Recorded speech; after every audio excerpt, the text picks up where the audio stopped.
Riley Besties, welcome back to the Writing with Annie podcast where we talk about all things writing. In today's episode, I'm really excited to do something that I haven't done in a little bit, and that is to read you guys one of my short stories.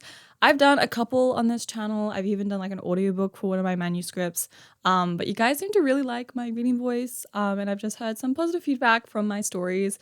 Even though this might not get the most views, I just love hearing what people think about my stories. And I think it's a good break from your novels, from even just the books that you're reading, which are big stories, and just kind of dive into like this really mysterious sort of short story. But I've decided to pick a short story called White Stockings. I usually post also the short stories on my Instagram, so go check out my Instagrams at _AnnaNew. It's a fun time over there. So let's go ahead and read White Stockings, which is a sort of, I don't know how to describe this book. I mean, this like little short story. It's kind of just, I don't know, it's just a vibe about like this girl called White, and she basically is an orphan and murders people. Question mark. Let's go ahead and get into it. I do want to preface that there will be lots of skipping or like cuts because I probably will mess up a couple times. So hopefully it'll be pretty seamless, but I'll maybe have the screenshots on the screen so you guys can read along as well. But let's go ahead and get on to the story. Let's go. So this short story is called White Stockings. The orphanage was on fire. Dark swells of hell engulfed the heavenless morning. Screams of trapped girls echoed the hollow streets, but the night swallowed them whole, and the girl who started the fire was long gone. White, that was her name. She named herself after her favourite white stockings that she would pull up to her skinny knees, stockings that were usually stained with spots of dirt, grime, and in most cases, red blood. Her hair was cut in a dark, choppy bob. Although she hated her ears, she'd tuck back her hair when she'd have to tie her shoelace or retrieve her favourite pocket knife sunk deep into a man's fleshy chest. White didn't speak much, but when she did, her tongue would glide along her uneven teeth. A voice would come out of her ribcage that would almost echo. A voice that didn't quite seem to belong to her. But she rarely used her voice. Why speak if action spoke for her? White draws up her collar, feeling the weight of the trinket at her waist. She reads a street sign and pulls down her cardigan, tucking the fabric over her knuckles. At the corner street, she presses her back to the brick wall, pulling out a cigarette. She waits, but he never took long. Before he could speak, White tosses the trinket to him. Bog catches it easily with his fist, a satisfying slap to his palm, but that didn't stop him from storming towards her. What the hell did you do? His port breath filled her senses. Port and leather. That's all Bog smelt like. Instead of scrunching up her nose, White takes a puff and blows the cig smoke in his face. Though he towers over her, a hand-rolled cigarette between a girl's fingers, White came to discover, put off a lot of men. Just before a police cart passes them, Bog brushes towards White, covering them in his shadow. White flickered her fingers. A few ash crumbs fell on his shoes. Bog looks down. Up. Setting fire to an orphanage. White can't help herself as her cheeks prick up. White? She moans, rolling her eyes. There was enough time for all of them to get out, she says. I just wanted to say goodbye. You always seem to do this. I was stuck in there for weeks. I'm cutting your pay. That stops her from speaking. White is about to dislodge his throat when he holds up a finger. White's eyes shift. From a small window in the street opposite them, she sees a figure move in the shadows. She's tried to kill Bog before, on the first job he gave her, but a knife flung from somewhere above them, just slicing through her new, pretty leggings. When she had looked back, she saw the shadow of a hooded boy in one of the hidden alcoves. His son? A lapdog? She didn't care. White drops her cigarette butt and stands on it. You're a poor old sod, she says, disappointed. A fire truck whirls somewhere in the distance. Bog puts a hand through his greasy hair, smiling as if he agrees. I'll double your next pay, he says, taking out a flask and downing it. if you take on another job. But for this one, you'll need to work with another. I work alone is exactly what he said. Name, Cass. Cass. White had heard of him. He was probably a few years older than her, used moonblades, but that was all she knew about him. She doubted he knew much about her, apart from her white stockings or love of fire. She watches her cigarette embers die on the sodden ground. Her eyes flicker up. Whatever it is, I can do it alone. Bog shakes his head. I'll triple your pay. She shakes her head. He sighs, looking up at his lapdog, back at White. Fourth your pay, he grits out. Four's your favorite number, right? She cracks her jaw, breathing in the rain, the rot of the upper city. She takes out another cigarette, lights it with only the tip of her finger, and Bog knows this means, I'm listening. To be continued. I feel like that was really short, actually. I mean, it is a short story. But I actually like the ending. I haven't read this like short story in a while, but the fact that she has she lights her cigarette with the tip of her finger. Okay, so obviously she is not a normal human or a normal girl in general. But that was the little story. I truly think this only went for like a few minutes. I'm gonna maybe read another story. Although I'm probably gonna edit this so much like a normal video. That's why like I usually love podcasts because I can just like chill out. Although I love, telling you guys about my stories. I'm gonna have to edit a lot because I messed up a lot. Let me read you guys another one, shall we? 2 short stories. I have a couple that I really, really do enjoy. Ooh, okay, let's do this one. This one's also really cool. It's like a prologue and a bit of chapter 1. But I'm very excited. Okay, let's read this one. So this is the second one. I'm gonna read you guys and let me know what you think of it. Okay. This one is called The Strange Spell of Asara Kiris. It's a 2-chapter excerpt, so enjoy. Okay, this is the prologue.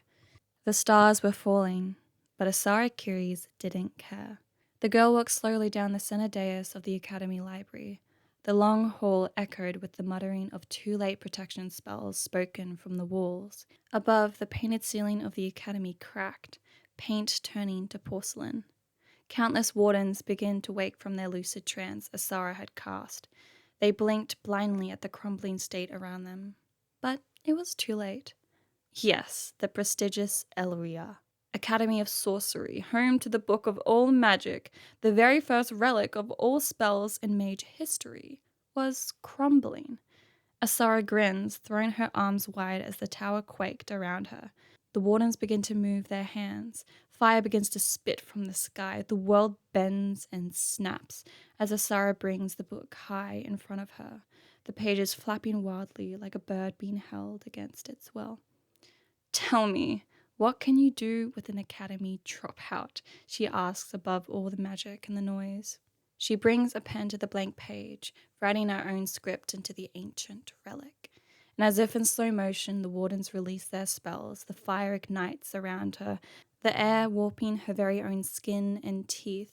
But she smiles and breathes in, closing her eyes for a moment, feeling the book struggle in her grip, feeling the world struggle by the bones of her own hands until, I'll tell you what you do. Forget her. She snaps the book shut and the academy goes dark. Quiet. Asara Kiris, second-year witch of Elria Academy of Sorcery, disappeared on the 3rd day of the lunar month, along with the Academy's most prized protected relic, the book. No one knows where she went, and no one remembers her name. Well, almost no one. Chapter 1. One name was stuck in Luck Everwell's head for 2 weeks. Asara Kiris. The Academy has been in a frenzied state for half a month. The Elria's great library has been closed for investigation. The students stuck in their dorm rooms with nothing but walls and old textbooks to keep them entertained. But blank walls and textbooks are not the end of the world. Are they? Luck stands, resting his shoulders against the wall of the Grandmaster's office, surveying the room with a silent gaze. Woke sits on the plush cushion with his legs spread wide, his index finger rhythming on his knee like a persistent drum. Emery is standing at the Grandmaster's bookcase, filled with magic history novels, probably trying to retain herself from stealing one of them. Her twin brother, Eddie, fiddles next to her, his gaze finding Woke as it always does if he's in the room. He sure takes his time, Woke mutters, rolling his head back to stare at the painted ceiling of symbols from Elria, star constellations that inscript the very basic of spells.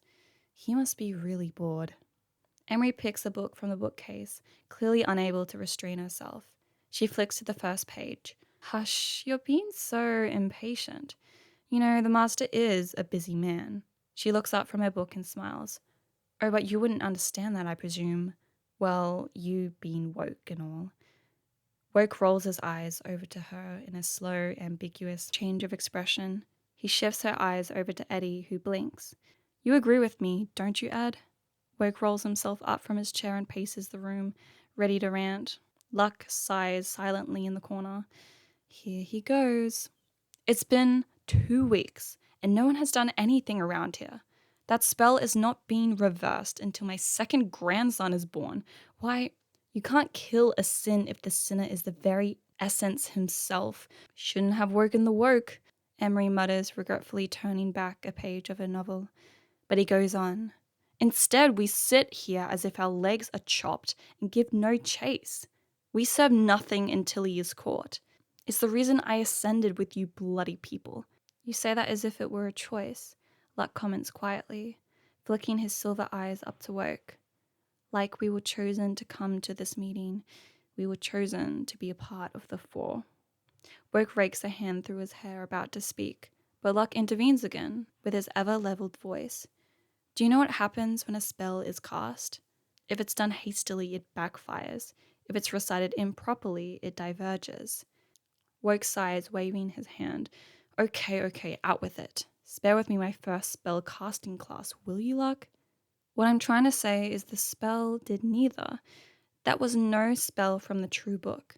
I have a theory that a spell not founded on the constellations will turn into a... Suddenly the door swings open and the Grand Master struts in, his gait making the recognizable thump each step he takes. Even with his uneven walk, he holds himself with poise, seriousness, authority. He waves a hand and the door shuts itself behind Luck. The master places his cane beside him as he sits down at his desk, adjusting his wide glasses before he speaks. Thank you for your patience, he says, bringing his hands to analyze the paper in front of him. They all wait until he's ready to speak when he looks up at the four, expectant. You went to the scene, yes? Yes, we did, Master, Emery says, standing up. She places the book back on the shelf, sheepishly. Good, he replies, nodding down at the paper in his hand. So tell me what you think. The four look at each other. Unexpectedly, Eddie speaks up. It seems like a case. To what I mean by that, the witnesses could not make out the caster's form, although some did hear a voice. A spell was cast. It was understandable from this judgment that there was a mage who stole the relic, a mage who had known about its significance, its importance, a mage who has had access to the great library to set up the first spell's perimeters. The Grand Master looks to Luck. A mage with considerable skill. Emery stands in.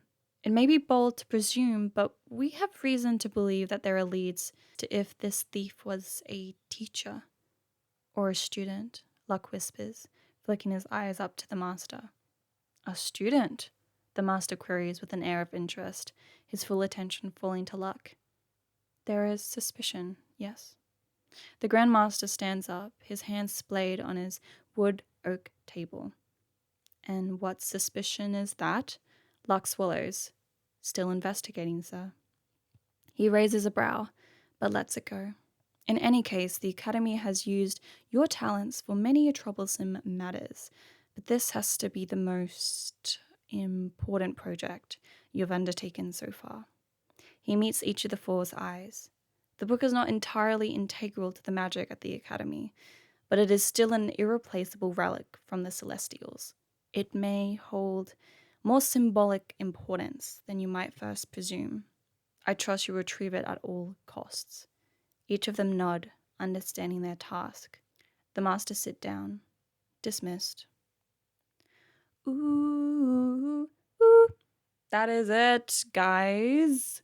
That's the other one. I kind of realized that both of the stories have very cool female leads. As they should. That was really cool. I swear I do remember actually writing the next chapter. These are kind of like stories that I've just like written the first chapter, because that's kind of like, to me, a short story is just like the first chapter and just like remaining the, like, there is no resolution. There's only a setup. So I hope that didn't disappoint you, but that's like literally how I write my short stories and share them. But I do remember actually writing like what happens next. And there is something important about luck. And of course you can probably like see where it's going, where luck kind of pursues Asara Curies, because he remembers her. Well, no one else does. Why is that? We don't know. Connection to the book, question mark. Maybe the book actually has real power, question mark. Yeah. So that's the other story. I hope you guys enjoyed this episode. And yeah, listened up to my interesting thoughts and stuff like that. I truly love these characters, especially Sarah and especially White. I think it's just like such cool vibes of like, yeah, like I would do that if I was like in a fantasy world. And I kind of have really different energies, I feel like. But bad things are happening. And the chick is at the forefront of the landslide. I love the Lumineers. But whenever I hear the word landslide, I always think about Leader of the Landslide by the Lumineers. It's like such a good song. Such a good song. Anyways, I guess that's kind of it. I hope you guys enjoyed. If you want to let me know if you want more short stories, and maybe I want to maybe try to do a vlog where I write a short story in a day or something, like a real short story, not like a chapter thing. But let me know if you guys would be interested in that. But yeah, let me know what you thought about the stories below. Which was your favorite? Let me know in the comments or in the poll on Spotify. Let me know. And of course, please rate me 5 stars on Spotify if you can. We are nearly up to 10,000 followers, question mark, on Spotify. Please go follow me. That would make the world, because I know a lot of you guys just watch my channel, but if you can, that'll be beautiful. Yeah, I love you all, and I wish you luck in your writing projects. And yeah, I hope to see you in my next writing podcast. Bye, everyone.